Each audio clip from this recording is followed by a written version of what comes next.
president of the National Action Network and one of America's most renowned civil rights leaders.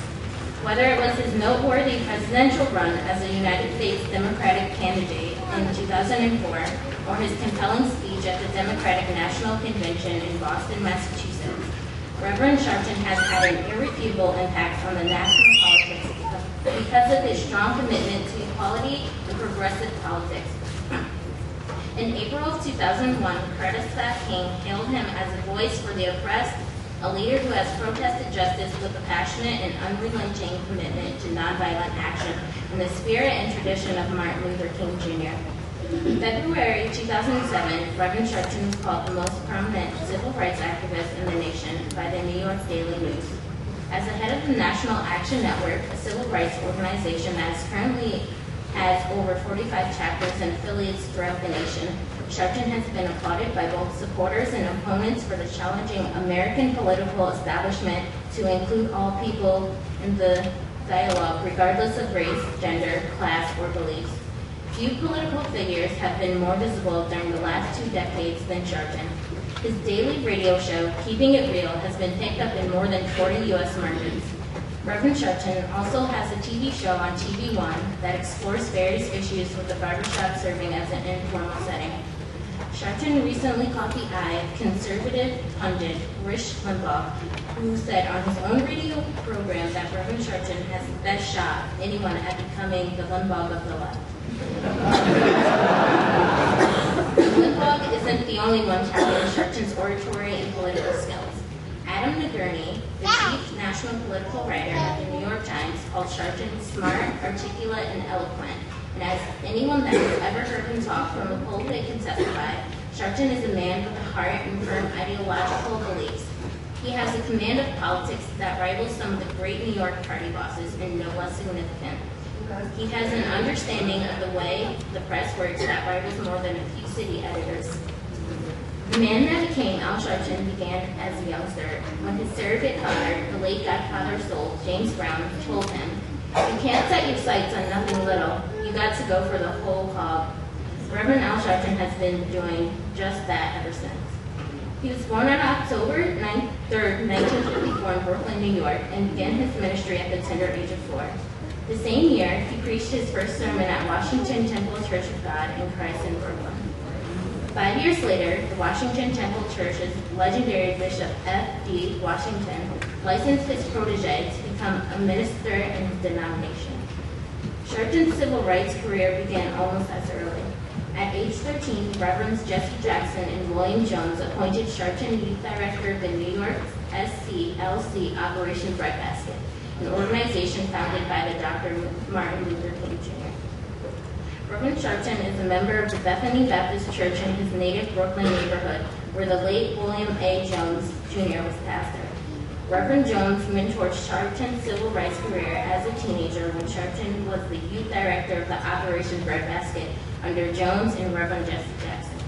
Both men have played a key role in Sharpton's life since he was 13. Reverend Sharpton still preaches throughout the United States and abroad on most Sundays and averages 80 formal sermons a year. Reverend Sharpton says his religious convictions are the basis for his life. Reverend Al and Kathy Jordan Sharpton have 2 daughters, Dominique and Ashley. Dominique is working with her father on his nationally syndicated radio program and pursuing a career in acting. Ashley's in college. Without further ado, it is my honor to present to you the Reverend Al Sharpton.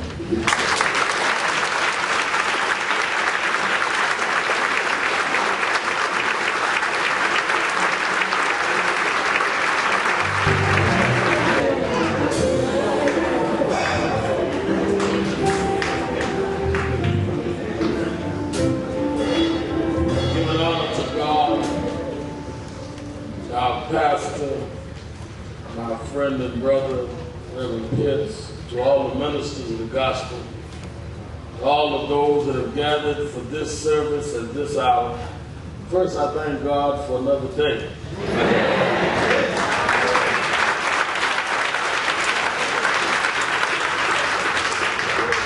A day that we neither earn nor deserve.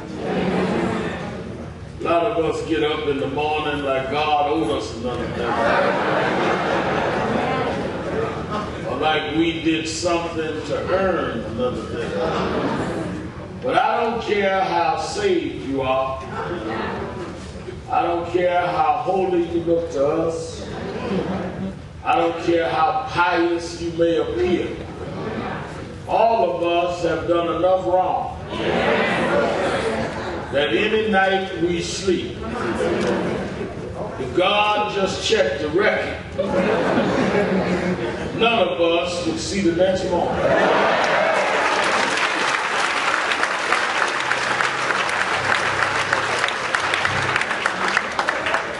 So every day is a gift from God.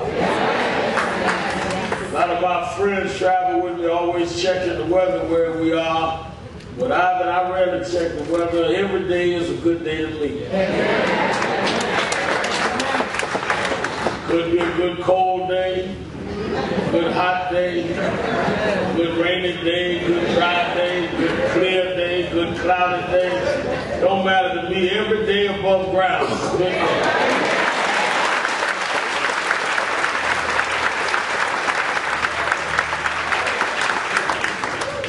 Every day I get up, I realize that somehow while I slept, a divine decision was made to look beyond my faults and supply my needs. So I try to do something every day to show God that I'm grateful that He gave me what He didn't owe me, but He gave it to me anyhow.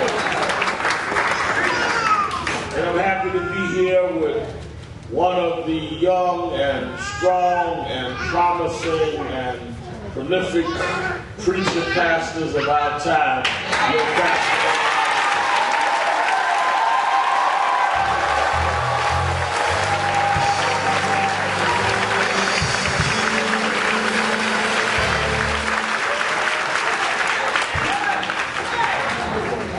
Reverend Pitts has served and shown what ministry is supposed to be about, and then to all of the pastors and ministers and elected officials, Sister Williams, give her a hand.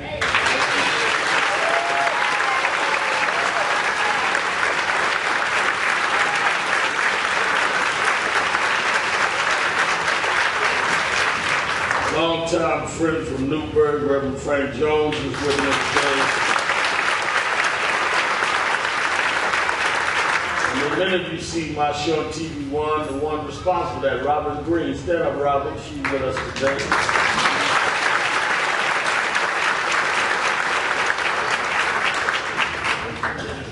I'm happy to be a New Hope for this church anniversary. I was thinking as when Reverend Pitts had invited me, and then I got a call from one of the Danbury papers this week, and I've been working all week on this police brutality case in New York.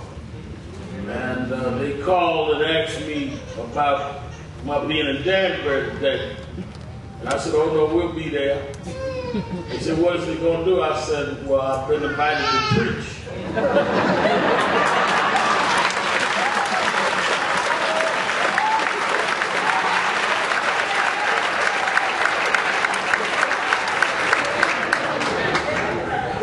I don't understand what you mean I'm going to do what I'm supposed to preach. They said, well, we just asked you because you're known to be controversial. I said, well, really? I said, I don't know about being controversial. I don't lie to folk and then deport them. So.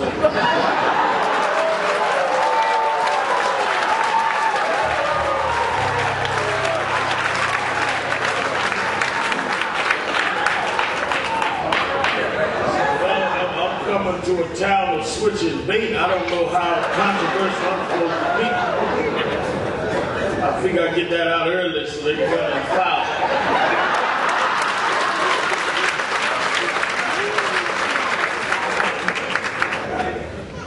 But people do not understand. One of the things that I think has been missing, which is why I respect your pastor so, is people do not understand and really try to get away from the role of the church in the first place. The church is not just a place for you to just come and get a spiritual thrill. It also supposed to serve the whole person. And a lot of us have reduced church to just our thrills rather than our responsibility when church is over. If the extent of your salvation is what you do in here, then there's something wrong with your salvation.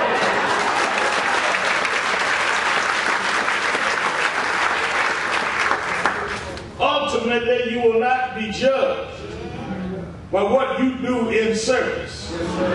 Anybody can be holy 2 hours a week. You will be judged by what you do when you leave service. The reason that this church was founded 113 years ago was to give a spiritual basis to people who had real challenges at that time and could not go to other places in Danbury to worship.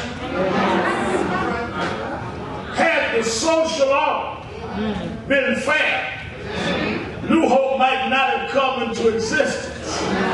But because of the bigotry and bias of that time, they formed a church where colored citizens could worship. But even then, the irony is that even though they were excluded and segregated, they were able to rise above the bitterness and call the church New Hope.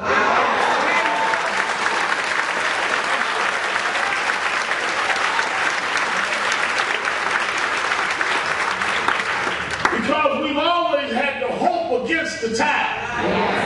We've always had to keep going even when it was going against us. And that's the testimony of the church. We can't get now 113 years later and act like we have nothing to do with what's going on. Because you wouldn't be in existence if it hadn't been based on what was going on. I go to some church in Ireland, the preacher say to me, honored to have you, but want you to stay in the book. I say, well, what book you got?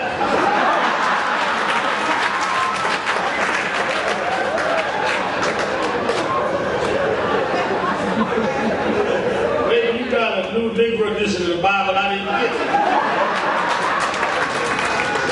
But the Bible I read, God always used men and women in the affairs of men at that time. God made Joseph governor. That's a political position. God used David to challenge Goliath. God used Shadrach and Meshach and Abednego to challenge Nebuchadnezzar. God used Daniel to challenge Belshazzar. So what makes you think God can't use Al Sharpton to challenge George Bush?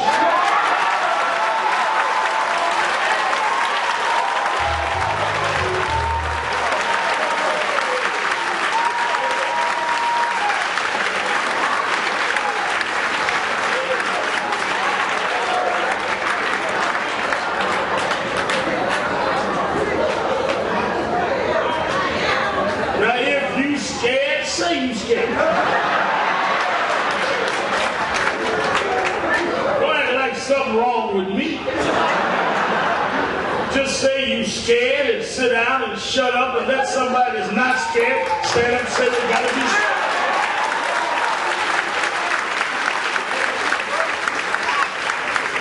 But some of these issues are not political, they're moral. Something immoral about an administration that could see weapons of mass destruction in Iraq that's not there. We couldn't see a hurricane in New Orleans that was.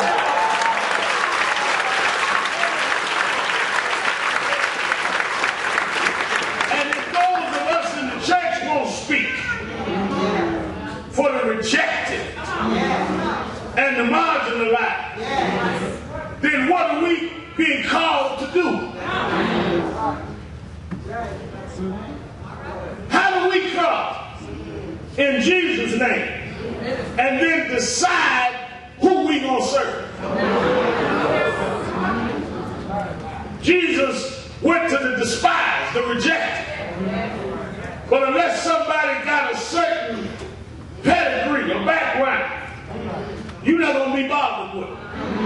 Why is Pitts out there fighting for immigrants? Why is Sharpton fighting for kids with criminal record getting shot by police in New York? Well, why did Jesus meet the woman at the well?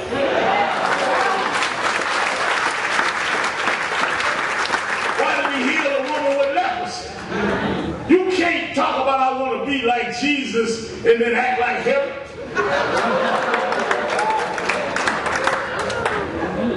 That's why Jesus said, if you want to be with me, pick up your cross.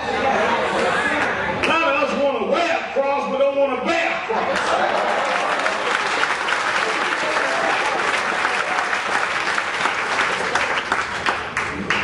And we built great cathedrals full of titles with no function.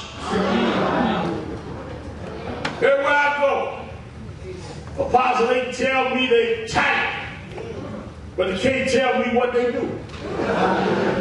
Got too many ministers, don't minister to nobody. Have too many missionaries with no mission.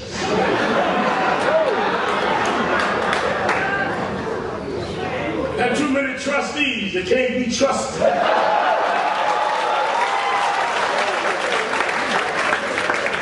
God ain't gonna judge you by what you call yourself. He'll judge you by what you do. That's why when they came to Jesus and he rewarded, he said, I was hungry and you fed me, naked and you clothed me, in prison and you visited me. If you are not dealing with the character of the Bible, you need to quit misquoting the Bible. We have the double challenge today. The challenge 113 years ago was to fight against those that were biased on the outside. We've got to challenge the bias that remains, and then the self-destruction that's on the inside. Bad enough when others think we nothing is worse when we're being told and celebrating being nothing ourselves. Our young people are being given a culture of self-denigration. So now, it's bad enough that others call us N-word, now we celebrate calling ourselves N-word.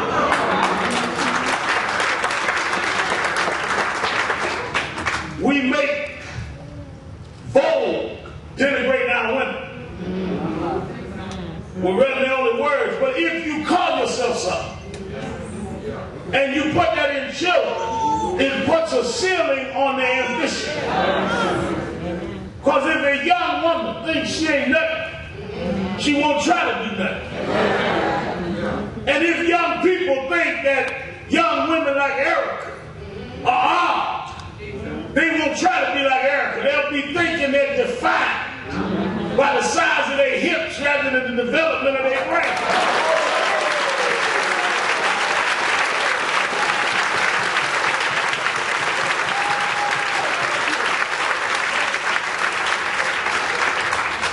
I lied with some of the gangster rappers the other week out in California. And they told me, well, man, we respect what you do, but you don't understand.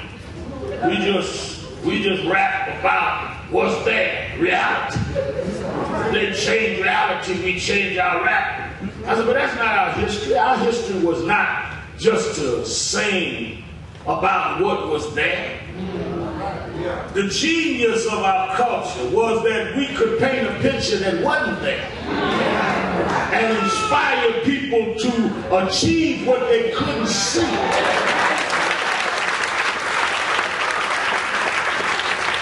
What did we sing in slavery? Go down Moses. Swing low, sweet chariot. We wasn't singing about niggas in the field picking cotton.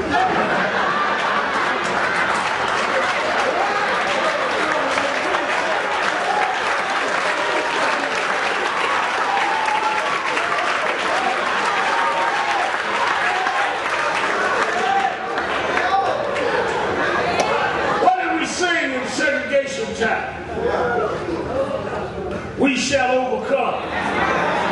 Ain't gonna let nobody turn me around. We wasn't singing about the hole in the back of the bus. This new thing of just being able to only rap and sing about what you see doesn't inspire you to change anything.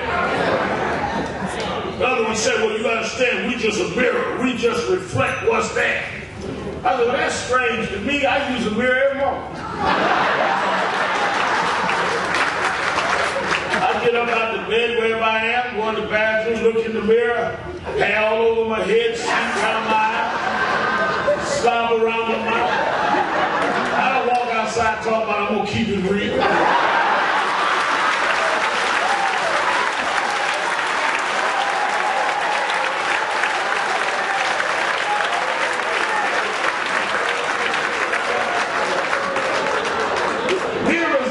Just to reflect what you see, mirrors are to correct what you see.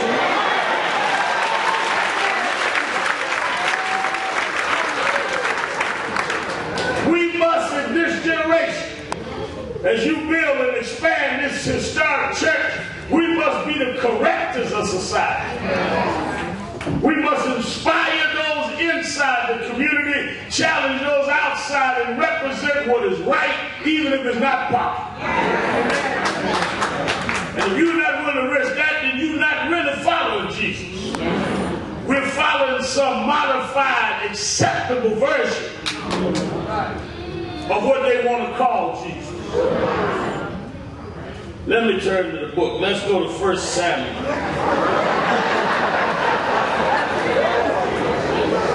1 Samuel, 16th chapter.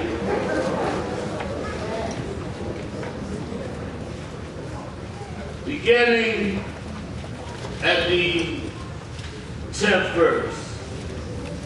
1 Samuel 16 and 10. And it reads, again, Jesse made 7 of his sons to pass before Samuel. Samuel said unto Jesse, the Lord hath not chosen these. Samuel said unto Jesse, are here all thy children? And he said, there remaineth yet the youngest. And behold, he keepeth the sheep. Samuel said unto Jesse, send and fetch him, for we will not sit down till he come hither. God add a blessing to the reading of his word. I want to use for a thought this afternoon, when you are not the choice. When you are not the choice. I was thinking, as I said, as I was reading the church history, about how 113 years ago we could not worship in other Christian churches here in Danbury. We were not the choice of the kind of members and parishioners they would want. And then bringing it all the way to modern times, some of the hottest shows on television, Robin, is these choice shows. People run to the TV every week to see who gonna win American Idol. People get up and sing the best they can, trying to be somebody's choice. And the thing that always marvels me is the psychological imprint that results in being rejected. Many of us in life carry psychological wounds all the way through life. And many times never even honest about them to ourselves, because we don't want to face the fact that we've been rejected. A lot of you sit here right now, behave certain ways as a result of rejection. And don't even know why you act like that, because you buried it so deep in you. And have been so afraid to face it that you choose your mates and you choose your friends and you choose where you're going in life to protect yourself from being rejected. A lot of us don't try to do certain things because we're afraid that people are going to laugh at us, or the pain of rejection. I remember yesterday, just yesterday, we were talking. Yesterday, May 3rd, was the 75th birthday of James Brown. He was like a father. He died 2 years ago. And he used to tell me about when he was growing in the South, in Augusta, Georgia, trying to sing. People would tell him that he screamed too much, and he was too loud, and he was too short and dark. In those days, the balladeers and the singers were smooth and tall and light-skinned. And he had to not only make it in a competitive field, he had to get past a sense of his own complex. And I said, well, what gave you the strength to overcome all of that? He said, I just made up in my mind that God brought me to do what I did. I never forgot that, because many of us don't understand that everybody born was born to fulfill some purpose. We all act like God called preachers. God called everybody to something. Everybody in this room, God called to do something. Now, the reason many of us never fulfill the calling is because we are setting up criteria on ourselves that really protect us from our calling. We tell ourselves, well, I'm not educated enough, I don't have enough money, or I don't have the connections, or you ask your friend, what do you think, or your family, do you think I can do it? Like God need a cosigner to call you. First thing you must understand is that God called you to something. Whatever you lacked, he already knew that. So inherent in the calling is whatever he knew you didn't have, he must have made provisions for it. God is all wise and got all power in his hand. Why would he call you to something that you couldn't do? Unless he was going to make a way for you to do it if you stood up and did it anyhow. But then here comes the subject. The reason a lot of us don't do it is because we're not the choice of everybody else. And rather than listen to God, we listen to the choice of others.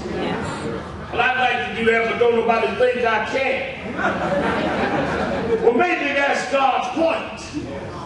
Because as I read this Bible, God didn't call too many big shots to do nothing. The things that we look to, God don't look to. Bring me to my text. There was a king once named Saul. God had ordained Saul the king of Israel. Saul was popular and strong, but like so many of us, we get carried away in our own ego. And we stop believing that God is using us, and we think we are power unto ourselves. We forget that we're operating on the mercy and the anointing of God, and we start operating like it is our own ability. One thing about God, Pitts, is God ain't got to argue with us. You get carried away, God just go around you and pick something else. So God had got tired of Saul. He tested him. Saul kept being disobedient, so he rejected him. Samuel, who had anointed him, Frank Jones, was begging God to give him another chance. He said, why do you keep crying to me about Saul? Saul think he all of that. So I tell you what, get your heifer and a horn and fill the horn up with oil and go to a city called Bethlehem. There's a man there named Jesse. And I've already chosen one of his sons to be the new king.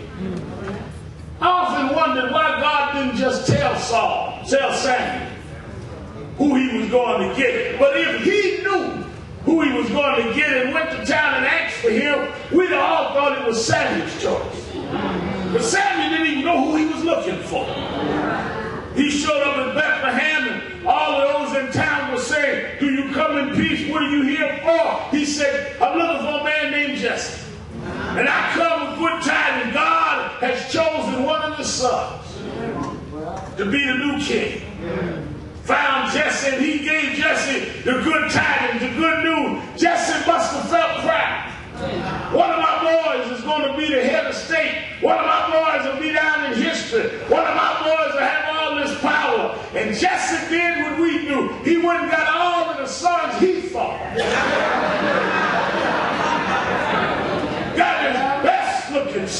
was tall and strapping and had stature. He looked like a king.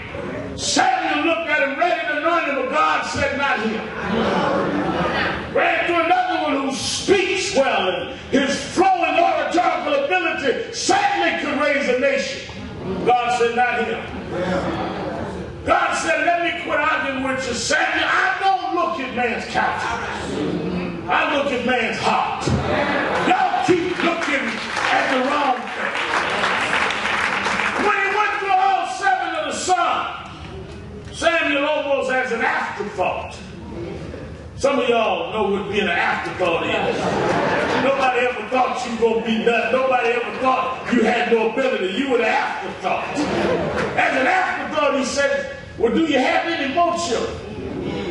He must have been embarrassed. He must have felt bad. I got this man all excited and enthused, and I done rejected all of his sons. And as an afterthought, he said, well, I got one more, but he ain't nothing but a kid. He out in the field somewhere feeding sheep. Samuel said, well, we can't do this until somebody brings him.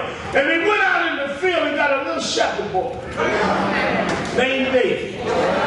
And when they brought David, they say he hadn't even got close to the prophet. Samuel looked and saw, had hair tossed all over his head and ruddy in complexion. Must have been smelling like lamb that day.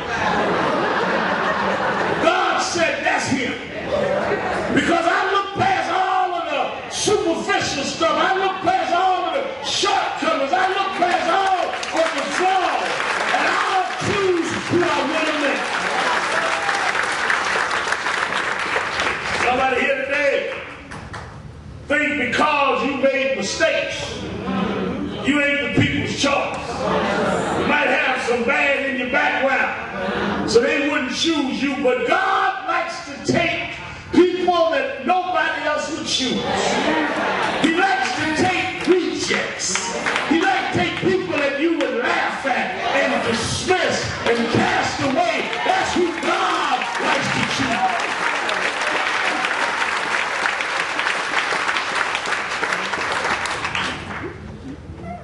And I thought about it, Pitts. I know why he does it now.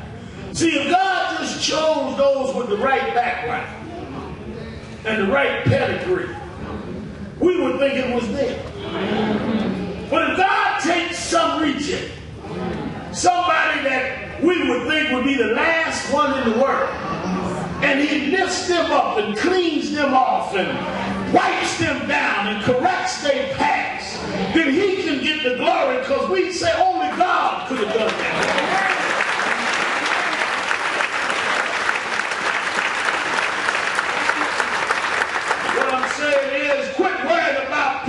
Choice if you're God's choice. God can choose who he will and may. All through the Bible, everybody God used to move history was somebody that wasn't the right choice. Somebody the world would have rejected. God takes rejects. In fact, the Bible said the stone that the builder rejected became the cornerstone of a new world order. I was flying not long ago, Martin Luther King III. We were going around the country getting ready for the 40th anniversary of Dr. King's assassination. We get ready to land one night in an airport somewhere, and as the plane was circling, I said, you know, Martin, this is going to sound strange, but your father really won. I know that sounds strange. He was killed before his 40th birthday, left a beautiful widow and 4 kids, never knew if y'all became adults, never knew if y'all went to school, never knew if you married. But God chose him to do something that in the end he won. He said, well, what do you mean, Al? I said, well, you remember that courthouse down in Alabama? That we see pictures your mother was showing us where they dragged your father up and down the stairs and prosecuted and scandalized him? He said, yeah. I said, do you realize every January that courthouse is closed?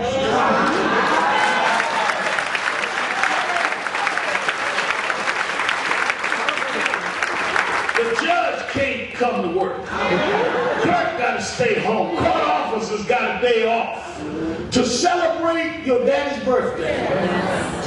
In Georgia, the segregated school that they didn't let him attend as a child closed the third Monday of every January. And little white children in Georgia's home read books about your father. God said if you be faithful over a few things, I'll make you ruler over many.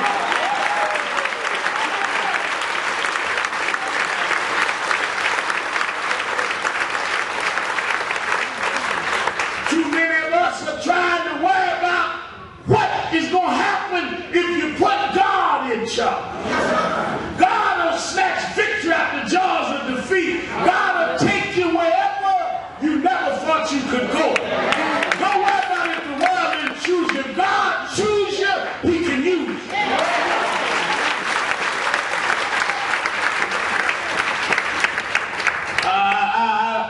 Somebody said to me, well, Reverend, that's true, but you don't know my background. But whatever you've done, don't run from it, run to it. Because sometimes God likes to use others' mistakes to give other people strength to get through theirs. The disgrace is not what you've been through. The glory is that you got through.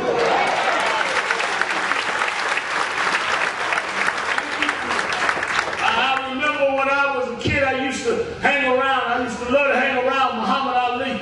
And every time he come to New York, I used to attach myself to his entourage. And I remember he was jogging one morning training to fight at the Garden. And I was running around with him. I wasn't but a teenager, but I was already a boy preaching. He knew me. And I said, Ali, let me ask you a question. He said, what do you want, Sharpton? I said, let me just ask you this. When did you know you were the greatest? He looked at me strangely. He said, well, I'll tell you the truth. He said, 1964, I fought a man named Sonny Liston. He was a big, brutal fighter. Nobody ever fought him and won. He could knock you out with either hand. He said, I got in the ring that night in Miami, and everybody bet that I wouldn't win. I wasn't a choice, but I jabbed and I danced, and finally, mid-fight, he couldn't come out the corner, and they proclaimed me the heavyweight champion of the world. And I threw my arms up and yelled, I am the greatest. He said, but I wasn't great yet. Said a few years after that, they took my title because I refused to fight in the war in Vietnam. They stripped me, they broke me, took everything I had. And then after 10 years, I fought my way back. And one night in Africa, in Zaire to be specific, I faced a younger, stronger version of Sonny Liston named George Foreman. The whole world bet against me. I wasn't their choice. They said, he's too old now. He can't dance no more. He said, I couldn't dance. I laid on the ropes all night and formed the rope-a-dope. And when I had tied him out, I hit him and knocked him out. And I became, for the second time, the heavyweight champion of the world. And I yelled again, I am the greatest. But I wasn't great yet. Did I tell you when I became great? Sharpton, he said, one day I went to San Diego and the arena was full. And when I came down the aisle, all the fans were screaming, Ali, Ali. All my celebrity friends, Diana Ross and them at ringside. And everybody was yelling Ali, and all the photographer was taking my picture. And I got in the ring with somebody nobody ever heard of, named Ken Norton. He said in the second round, Norton broke and hit and broke my jaw. He said, and I felt pain like I never felt it. I was going down. He said, I looked at the crowd that was cheering me. They started cheering me. All my celebrity friends grabbed their purses and was running out. I looked in my corner, men I bought homes for and bought Cadillacs for. They were ready to throw in the towel. But somehow, before I hit the deck, strength came from somewhere.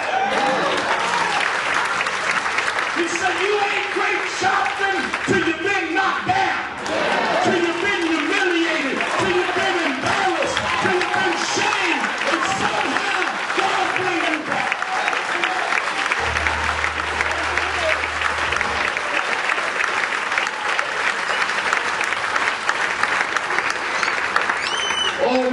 used to hide my mistakes. I put them up front now. Because every time I had to cross a hill, it made my legs stronger. Every time I was knocked down and got up, it made me more resolved. I'm not ashamed of what I've been through. I'm here to tell you that God will make a way somehow.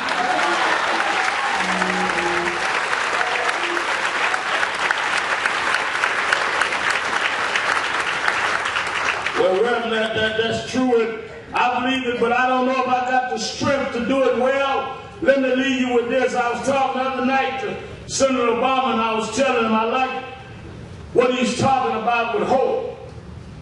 His book, Audacity of Hope, and generation ago, Jesse Jackson, he's talking about keep hope alive. But Frank, hope is all right. But I want to tell y'all this as I leave. There's a step past hope. Because hope is just a feeling. Hope is maybe tomorrow will be a better day. Hope is maybe my luck will change. Hope is maybe my ship will come in. But there's something a little deeper than that called faith.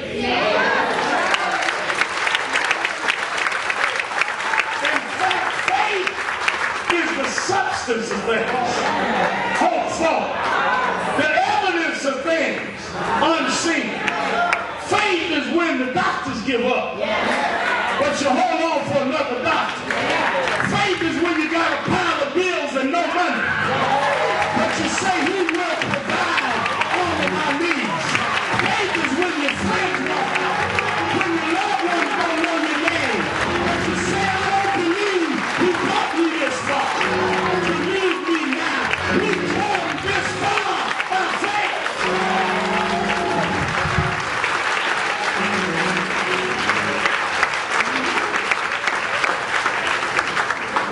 A lot of folks don't understand faith. It'll give you that edge. I remember about 15, 16 years ago, man called me from the New York Times. I told Ivan this story. He said, Sharpton, we've been watching a lot of your work. We want to do a profile on it. All the folk on my staff said, well, that's one of the more prominent papers in the world. You ought to do it. I said, well, what do I have to do? He said, well, I got to travel around with you for about a week or two. Watch you do whatever you do.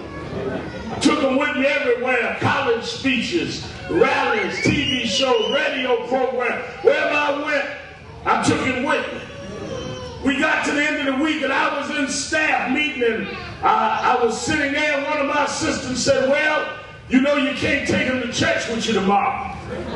I said, why not? They said, well, he wouldn't understand our kind of service. I said, yeah, but he can't write my story unless he go to church with me.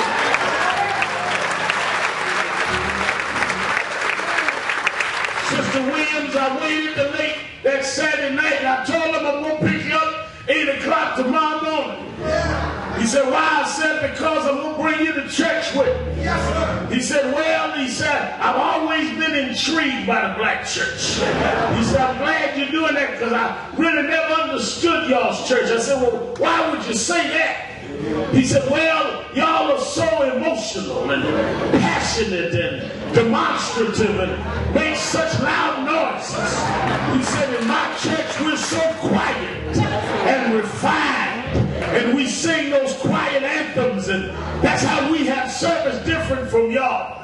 I said, well, maybe if we live quiet and refined lives, a little hymn and anthem would do on Sunday.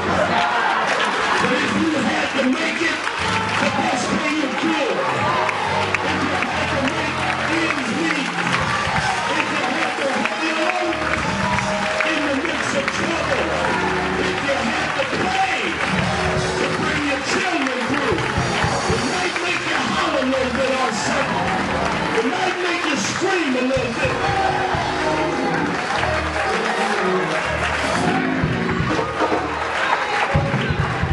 I picked them up early the next morning, got over to the church. We walked into church. As we got in the lobby of the church, he stopped me and he said, hold on a minute, Sharpton. He said, maybe you can explain some of this stuff to me. He said, maybe you can straighten out some of my confusion. I said, all right. He said, some of what I don't understand. Look down on the left-hand side of the church. He said, I see a lady on the front row. She keeps doing her hand like this. What does that mean? I said, oh, you don't know that lady. That lady name is Anna Preston. About 6 years ago, she was sitting at her desk at work. She fell out with a sickness that nobody saw coming. They rushed her to the hospital. She laid there for 3 long months. Every week she would call the job, asking them to send her check because she couldn't pay her bills. She couldn't afford the hospitalization, but nobody would return a call. She emailed and everything, but her boss just ignored her. After 3 long months, she went home, and they put a 72-hour eviction notice and posted it on the door. She went to church and got on her knees and called on God. She went home and got up the next morning and started packing her furniture. Nothing happened. She went to bed and got up the next morning and gathered all of her clothes together. But she kept on praying.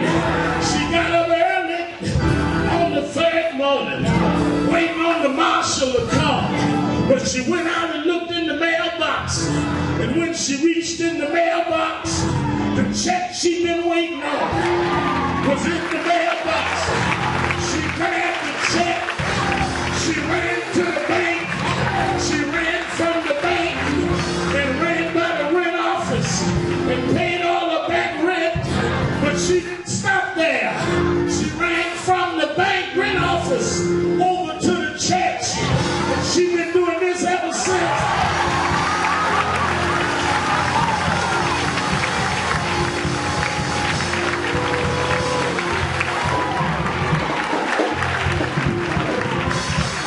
He said, all right, I got that one, but look up in the choir stand. There's a man there. Keep clapping, going up and down like this. What's that all about? I said, you don't know that man's story. His name is Brother Brown. Brown was diagnosed about 4.5 years ago with terminal cancer. They told him he had 2 months to live. He went and took all of his savings and went to 2 different specialists. And they told him that his doctor was right. He'd be gone in 2 months. He came to church that Friday night. I was sitting in the pulpit. He got on his knees and he called on God. He said, Lord, Lord, Lord, you a doctor that never lost a patient. There's more medicine in the hem of your garment than any pharmacy in town. If it be your will, I want you to heal my body. That's been 4.5 years ago, and he's still here. So every time the choir sings, he's thanking God. He's thanking God. Yes! Yeah! I got ready to go to the pulpit. He said, hold it. I got to ask you one more.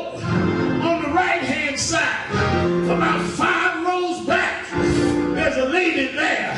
She kind of tilted to the side. She keeps jumping up and down like this.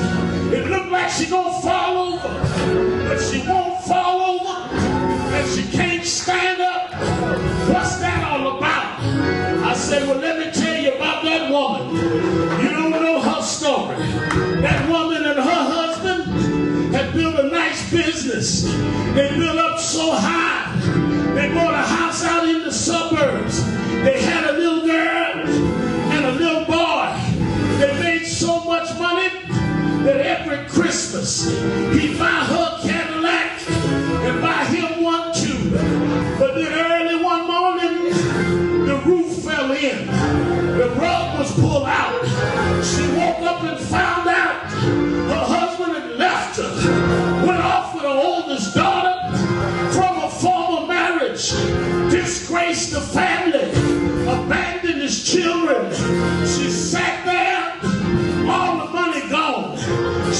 lost the car. She started losing her utilities. They cut the gas off. They cut the lights off. Finally, they took and put her out the house. She took a little girl and a little boy and moved into the projects in Brooklyn, New York. She tried to make it the best way she could. She started scrubbing floors as a domestic worker. She'd ride the train every morning saying, Lord, if I never ride a Cadillac, take care of my little girl and my little boy. Lord, if I never have a big house again, just take care of my little girl and my little boy. If I never have a lot of money again, just be a fence all around them and protect them every day. Don't let them go to jail. Don't put them in no gang. Let them wait for them. And that woman lived to see that little girl and that little boy grow up and go to college and be somebody. That's why every time the church door opens, she steps in and leads to the side and jump up and down like this.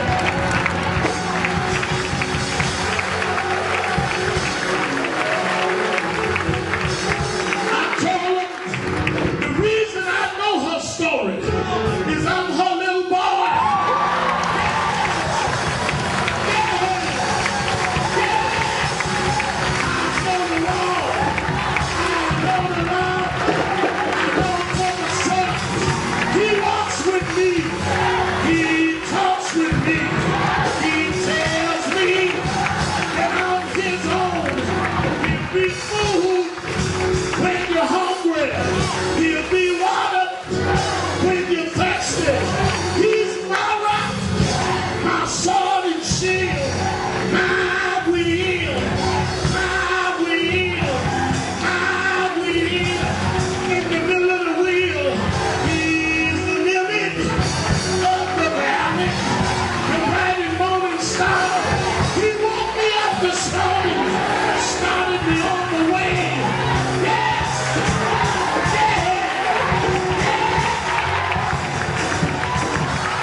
Trust in God.